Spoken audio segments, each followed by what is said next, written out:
आज इस वक्त हम रेगांव विधानसभा के कांग्रेस प्रत्याशी कल्पना वर्मा जी के पास आया हूं। कल्पना वर्मा जी बताएंगी कि क्या अब तक राजनीतिक का जीवन कैसा रहा और कब से शुरुआत किया। ऐसे में बताऊं कि जिस तरह से देखा जाए तो विधानसभा का चुनाव की तैयारियां चल रही हैं, वहीं कहीं ना कहीं प्रत्याशियों के चेहरे पे शिकन साब आ गए हैं। कहीं ना कहीं देखा जाए तो तैयारियों में जोर शोर से लग गए हैं और वही अब देखना होगा कि करीब 3 दिन के प्रचार प्रसार से क्या रिजल्ट 17 को जनता क्या कहती है।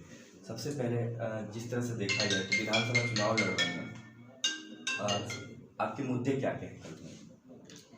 देखिए क्या है कि सबसे बड़ा मुद्दा तो महंगाई है, बेरोजगारी है और हमारे यहाँ सबसे बड़ी समस्या बिजली की है, रोड की है, पानी की है। ये सारी समस्याएं हमारे यहाँ विख्यात है।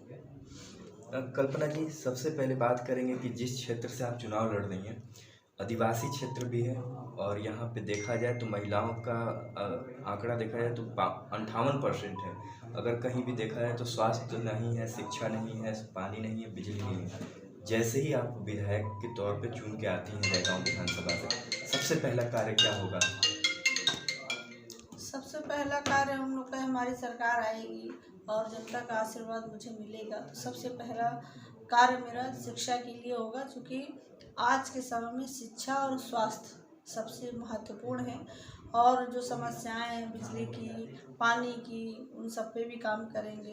रोड नहीं है, आज़ादी के 75 साल बाद भी बहुत सारे गांव ऐसे हैं जहां आज भी रोड नहीं बनी है, तो उस पर भी अपन काम करेंगे। क्योंकि अल्प समय मुझे मिला था, सिर्फ 1.5 वर्ष का कार्यकाल मुझे मिला था। उसमें मुझसे जो भी कार्य बने, जितना भी काम बना, उतना मैंने करने का प्रयास किया। और जिस तरीके से जनता का स्नेह, आशीर्वाद चुनाव में मेरे साथ था, वही स्नेह और आशीर्वाद जनता का आज भी मेरे साथ है। और मुझे पूरा भरोसा है कि आगे भी जनता का स्नेह और आशीर्वाद मेरे साथ रहेगा। और जो भी उनकी समस्याएं हैं उसके लिए अपन काम करेंगे और काम कर भी रहे हैं। सर कल्पना जी, अगर देखा जाए जिस तरह से तो कई मुद्दे हैं चुनाव के, संकल्प पत्र से लेकर कई पत्र जारी हो चुके हैं। क्या इस पत्र को लेकर जनता के बीच में कैसे जाना हो रहा है? हमारा जो वचन पत्र आया है वो जनता को बहुत प्रभावित कर रहा है, क्योंकि उसमें किसान हो, मजदूर हो, महिलाएं हैं, बच्चे हैं, कर्मचारी हैं, सभी के लिए कुछ न कुछ दिया गया है। और चूँकि जनता को कमलनाथ जी के ऊपर भरोसा है, क्योंकि कमलनाथ जी जो कहते हैं वो करते हैं। क्योंकि 15 महीने की सरकार में माननीय कमलनाथ जी ने अपने जो भी वादे किए थे उनको उन्होंने पूरा करने का काम किया और लगभग वादे पूरे भी हो गए थे। और अभी जो वचन पत्र आया है, माननीय कमलनाथ जी ने कहा है हमारी सरकार आएगी तो हम हर एक महिला को नारी सम्मान योजना के तहत 1500 रुपये प्रति माह देंगे। पढ़ो पढ़ाओ योजना के तहत जो हमारे बच्चे हैं, 1ली से 8वीं तक के बच्चे, उनको 500 रुपये, 9वीं से 10वीं के बच्चे को 1000 और 11वीं से 12वीं के बच्चे को 1500 रुपये प्रति माह हर वर्ग के बच्चे को देंगे। बिजली की समस्याएं बहुत सारी हैं, उसके लिए माननीय कमलनाथ जी ने कहा है कि 100 यूनिट बिजली का बिल मुफ्त रहेगा, 200 यूनिट बिजली का बिल हाफ रहेगा। किसानों के ऊपर किसी भी तरीके का कोई भी कर्ज है उसको माफ़ किया जाएगा। किसानों के ऊपर कोई भी मुकदमा है, केस है, कुछ भी है, उसको भी बर्खास्त किया जाएगा। और गैस सिलेंडर से आज हम सब लोग परेशान हैं, चूँकि मैं भी एक महिला हूँ, तो 1200 रुपये का सिलेंडर बहुत महंगा हो जाता है। उसके लिए माननीय कमलनाथ जी ने कहा है कि हमारी सरकार आएगी तो हम 500 रुपये प्रति माह 500 रुपये प्रति सिलेंडर देंगे। और आज के समय में हर किसान एरा प्रथा से परेशान है, उसके लिए माननीय कमलनाथ जी ने कहा है कि 2 रुपये किलो के हिसाब से हम गोबर सरकार खरीदेगी। और जब 2 रुपये किलो गोबर खरीदा जाएगा तो निश्चित तौर पे किसानों को रोजगार भी मिल जाएगा और जो एरा प्रथा है वो भी खत्म हो जाएगी।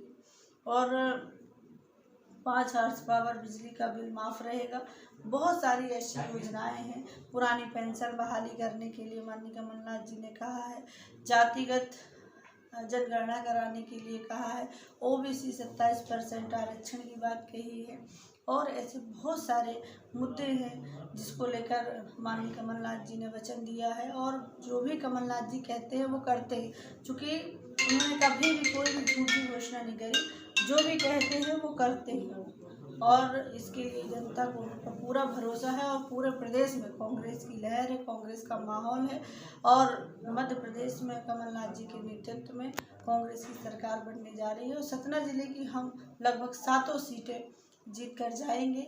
और कमलनाथ, हमारे यहाँ हमारी लड़ाई किसी से भी नहीं है और दल कई सारे हैं, कई सारे कैंडिडेट्स हैं, लेकिन लड़ाई कोई नहीं है, सिर्फ वहाँ कांग्रेस है। और चूँकि प्रदेश में कांग्रेस का माहौल भी है, 1.5 वर्ष का मुझे कार्यकाल मिला, उसमें जो भी मुझसे अच्छा बन सका वो मैंने करने का काम किया है और हमेशा जनता के सुख दुख में खड़े रहने का प्रयास किया। जनता आपको वोट क्यों करे? क्योंकि अल्प समय था, समय बहुत कम मिला और सबको मालूम है कार्य करने की क्षमता। और चूँकि हमेशा रेगांव विधानसभा मेरा परिवार है और वहाँ की जनता ने हमेशा मुझे परिवार का हिस्सा ही माना है और बहू बेटी के रूप में स्वीकारा है। और चूँकि 32 साल वहाँ दूसरे दल के विधायक रहे, आज तक वहाँ किसी भी तरीके का कोई काम नहीं हुआ। लेकिन जब से हम चुनाव जीत कर आए उसके बाद हमने कई सारी लड़ाइयाँ लड़ी, कोठी को महाविद्यालय दिलाया, हमारे रेगांव में चौकी थी उसको थाना की स्वीकृति दिलवाई, सिंहपुर को नगर पंचायत की स्वीकृति दिलवाई और कई सारी जगह ट्रांसफार्मर लगवाए, रोड बनवाए, हैंडपम्प लगवाए और बहुत सारी ऐसी समस्याएं हैं जिसको लेकर हमने सदन में आवाज़ उठाई और सरकार से जवाब लिया और सरकार से काम कराने का काम किया और जिसमें हमने बहुत सारे कार्य कराए भी हैं। और जनता को विश्वास भी है कि 1.5 वर्षों में जो कार्य हुए वो 32 साल में भी कार्य नहीं हो पाए। तो जनता का भरोसा आज भी कांग्रेस और मुझ पर कायम है, ऐसा मुझे विश्वास है। अभी पिछले सालों की अगर बात करें तो कोरोना काल जिसमें पूरा देश भर बंद था, उसमें आपका कार्य क्या रहा, अहम भूमिका? कोरोना काल के समय पर मैं विधायक नहीं थी, लेकिन मुझसे जो भी जनता की सेवा बनी है वो मैंने करने का कार्य किया। जनता से क्या अपील, क्योंकि अब 17 को वोट डाले जाएंगे, 15 से चुनाव प्रचार बंद हो जाएगा, क्या अपील जनता से? मैं अपने रेगांव विधानसभा की देवतुल्य जनता से बस यही अपील करना चाहती हूँ कि आपकी बहू और बेटी हूँ और हमेशा आपके सुख दुख में खड़े रहने के लिए मैं वचनबद्ध हूँ और आपके सम्मान के लिए भी मैं वचनबद्ध हूँ। और जहाँ कहीं भी अल्प समय में यदि मुझसे कोई गलती हुई है तो मैं आपकी बहन और बहू बेटी हूँ, तो अपनी बहन बहू बेटी को क्षमा करें और जो स्नेह और आशीर्वाद आपका उपचुनाव में मुझे मिला वही आप सबका स्नेह और आशीर्वाद 17 नवंबर को मुझे मिलेगा, ऐसा मुझे भरोसा है। और मैं बस आप सब मैं बस अपने रेगांव विधानसभा की जनता से अपील करना चाहती हूँ कि जो आप सबका स्नेह और आशीर्वाद मुझे उपचुनाव में मिला वही आप सबका स्नेह और आशीर्वाद आगे मुझे मिलेगा, ऐसा मुझे पूरा भरोसा है। और आपके मान सम्मान के लिए मैं वचनबद्ध हूँ और भविष्य में क्योंकि अनुभव के कारण हो सकता है कुछ जाने अनजाने गलतियाँ हुई हों, उसके लिए मैं क्षमा प्रार्थी हूँ और मैं आप सबको विश्वास दिलाती हूँ कि भविष्य में इस तरह की किसी भी तरीके की कोई भी गलतियाँ नहीं होंगी, वो उसके लिए मैं आप सबको वचन देती हूँ। ऐसे में अगर देखा जाए, एक सवाल छोटा सा बायोग्राफी की तरफ थोड़ा सा बढ़ चलते हैं, अगर देखा जाए तो नेता कैसे बनी, क्योंकि एक पढ़ाई लिखाई शुरुआत होती है, पढ़ाई लिखाई से आगे सोचा जाता है, तो क्या राजनीति कहाँ से शुरू हुई आपकी? कि मैं राजनीति बिल्कुल भी नहीं थी, मैं एक बहुत ही साधारण परिवार से बिलोंग करती हूँ और उसके बाद साधारण परिवार में एक शिक्षक परिवार में मेरी शादी हुई और मेरे बब्बा ससुर विधायक रहे हैं 72 में। तो मेरे ससुर जी को ये था, उनका सपना था कि हमारे परिवार में पुनः राजनीति स्थापित होनी चाहिए, तो उन्होंने मुझे इसमें भेजा।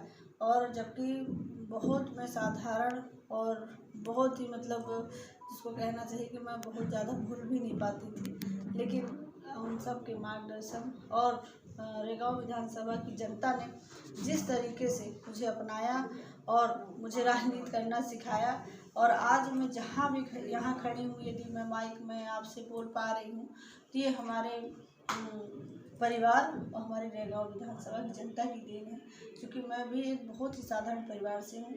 और 2013 से इसकी शुरुआत हुई। उसमें फिर जिला पंचायत का चुनाव हुआ, तो मुझे खुद ही नहीं पता कि जिला पंचायत का चुनाव हम कैसे जीते, क्योंकि उसमें पूरी भागीदारी जनता की थी। उन्होंने मुझे जिला पंचायत का सदस्य निर्वाचित किया। उसके बाद 2018 में जनता के कहे अनुसार माननीय कमलनाथ जी ने मुझे टिकट दी। कुछ अंतर से हम रह गए। फिर उसके बाद बाई इलेक्शन हुआ, उसमें भी जनता ने मांग करी, कहा कि इनको टिकट मिलना चाहिए। तो जनता की डिमांड पर पुनः मुझे माननीय कमलनाथ जी ने टिकट दिया और जनता के आशीर्वाद से मैं वहाँ से विजय हुई और एक बार पुनः जनता के कहे अनुसार मुझे टिकट मिला है।